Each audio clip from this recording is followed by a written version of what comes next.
जय हिंद दोस्तों। I hope कि आप लोग बहुत अच्छे होंगे, स्वस्थ होंगे और अपनी पढ़ाई बेहतर तरीके से कर रहे होंगे। दोस्तों, हाल में जेपीएससी प्रीलिम्स के एग्ज़ाम कंडक्ट किए गए हैं, जिनमें कि काफ़ी बृहद स्तर पर पेपर लीक का मामला देखा गया है। इनमें से कई लोग ऐसे हैं जिनकी प्रिपरेशन अच्छी थी। हम लोगों ने काफ़ी मेहनत किया था, जितने भी एस्पिरेंट हैं जेपीएससी के लिए, सभी ने काफ़ी अच्छे से मेहनत किया था, रात दिन जग कर उससे काम किया था ताकि पेपर क्लियर हो और वो आगे बढ़े, उनको उसमें सफलता मिले। लेकिन जिस तरह से पेपर लीक के मामला कई जगह से देखे गए हैं, वो बेहद चिंताजनक है। ऐसे में 2-3 चीज़ें सामने उभर कर आता है कि अब जो हमारा स्टेप होगा वो क्या होगा, क्योंकि हमें ये पता नहीं है कि ये पेपर रद्द हो जाएगा या फिर से रिशेड्यूल होगा। इस मामले में काफ़ी कोर्ट में भी मामला गए हुए हैं। जितने भी स्टूडेंट लीडर है वो भी अपने स्तर से काम कर रहे हैं, जो भी एजुकेशन संस्थान है वो भी काम कर रहे हैं। लोग जो सचिवालय है उसमें भी अपनी पहुंच बना रहे हैं ताकि उनसे बात किया जाए और इनका जो मामला है इसको थोड़ा सा ठंडा किया जाए और इस पे लगाम लगाया जाए ताकि जो नए सिरे से एग्ज़ाम होंगे वो अच्छे तरीके से किया जाए। लेकिन इस बीच में दोस्तों एक चीज़ और है कि अब हम लोग क्या करें, जो लोग का एग्ज़ाम अच्छा हुआ है, जिन लोगों ने काफ़ी मेहनत किया था प्रीलिम्स को लेकर और उनके पेपर हुए भी अच्छे हैं, तो वो लोग क्या करें। हम लोग के सामने दो विकल्प बचता है। एक विकल्प ये बचता है कि हम अब रिजल्ट का इंतज़ार करें, आगे क्या होगा नहीं होगा उसका इंतज़ार करें, और दूसरा विकल्प ये है कि हम अभी से ही मेंस की तैयारी के लिए जुट जाएं। क्योंकि दोस्तों देखिए, होगा ये कि अगर अभी से तैयारी नहीं किया जाए, अगर मान लेते हैं कि पेपर कैंसिल नहीं किया, जो भी वजह हो नहीं किया, तब क्या होगा, हमारे पास उतना समय नहीं बचेगा जिसके वजह से हम पेपर को आसानी से क्लियर कर सके, क्योंकि टाइम काफ़ी कम होता है। अभी आप लोगों ने देखा होगा कि प्रीलिम्स के एग्ज़ाम भी काफ़ी कम समय में ले लिया गया है, जिनके वजह से काफ़ी बच्चों का तैयारी ठीक से नहीं हो पाया और उनके पेपर भी अच्छे नहीं हो पाए। लेकिन वहीं दूसरी तरफ ये बात है कि जिस तरह से पेपर लीक हुआ है ये भी गलत बात है। इस तरह से हम सबको आवाज़ उठाना चाहिए, क्योंकि अगर इस तरह से हम इसको इग्नोर करते रहे, जो पेपर लीक के मामला होते हैं सभी जगह ऐसा देखा जाता है कि आजकल आम सा होते गया है ये पेपर लीक का मामला। तो इसलिए हम लोग का ये दायित्व तो बनता है कि हम इनका भी विरोध करें और साथ ही साथ अपनी पढ़ाई भी करें, क्योंकि अगर दोनों काम एक साथ नहीं होगा तो हम लोग इस बीच में ही फंस जाएंगे और हमारे पास जो भी समय है वो उसमें कटौती होगी और उस समय का सही उपयोग नहीं हो पाएगा। इस तरह से ये बेहतर होगा कि हम जो गलत चीज़ें हो रही है उसका विरोध भी करें, जो लोग उसके लिए काम कर रहे हैं उसको सपोर्ट भी करें और अपनी पढ़ाई को भी जारी रखें। दोस्तों, जो अभी मेंस के एग्ज़ाम होंगे तो इस सेशन में हम मेंस के संपूर्ण सिलेबस की बात करते हैं कि उसमें कितने पेपर होते हैं, उसके टाइप किस तरह होते हैं, वो पेपर कैसे कंडक्ट होते हैं, कितने मार्क्स के होते हैं, इन सभी बिंदुओं पे हम बात करेंगे। दोस्तों, आगे बढ़ने से पहले एक चीज़ और जान लीजिए, राजेश जीएस इंस्टीट्यूट एक नया पहल है जेपीएससी के लिए, जिसमें कि आपके मेंस से रिलेटेड, प्री से रिलेटेड सभी तरह के विषयों को इस पे अच्छे से कवर किया जाएगा।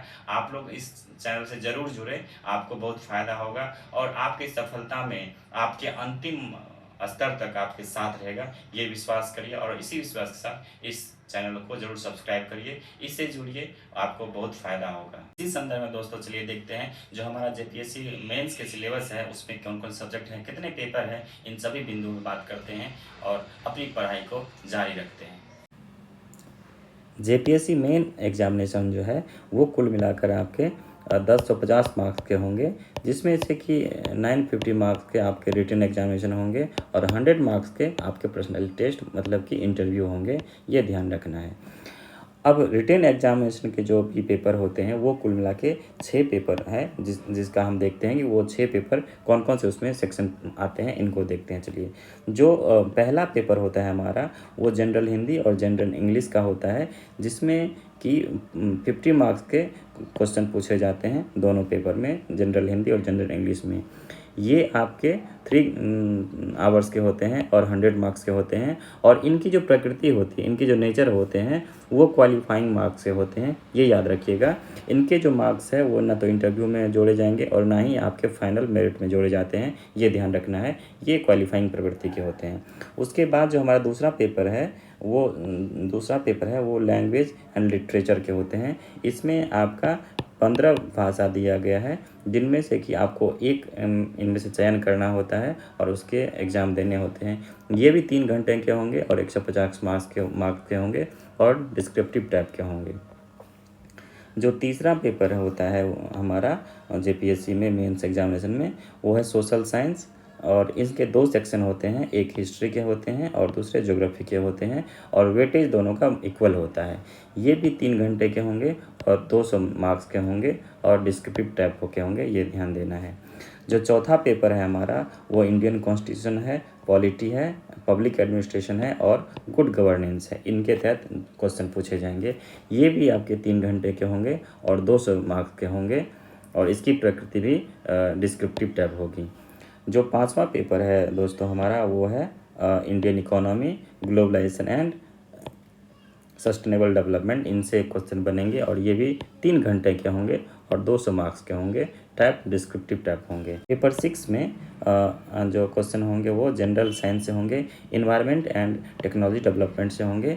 3 घंटे की ये भी पेपर होंगे, 200 मार्क्स के होंगे और डिस्क्रिप्टिव टाइप होंगे। ये है, ये जब हो जाता है हमारा तब इंटरव्यू कंडक्ट किया जाएगा, जैसा कि हम लोगों ने पहले चर्चा किया कि ये 100 मार्क्स के होंगे और कुल मिला के ये जो है 10-50 मार्क्स के होंगे, जिसमें से कि हमारा मेरिट बनेगा। तो दोस्तों ये रहा हमारा मेंस का सिलेबस, जेपीएससी मेंस के लिए सिलेबस है जिससे कि हमें तैयार करना है। और ये इस प्लेटफॉर्म आपके सभी जो भी चीज़ें हैं आपको 1 बाय 1 करके डिस्कस कर दिया जाएगा। इसलिए आप लोग इस चैनल से ज़रूर जुड़े। एक नया पहल है जिसमें कि जेपीएससी के सभी टॉपिक को 1 बाय 1 करके कवर किया जाएगा और आपको उससे काफ़ी लाभ होगा और आपको अपने सफलता को पाने में काफ़ी मदद करेगा। धन्यवाद।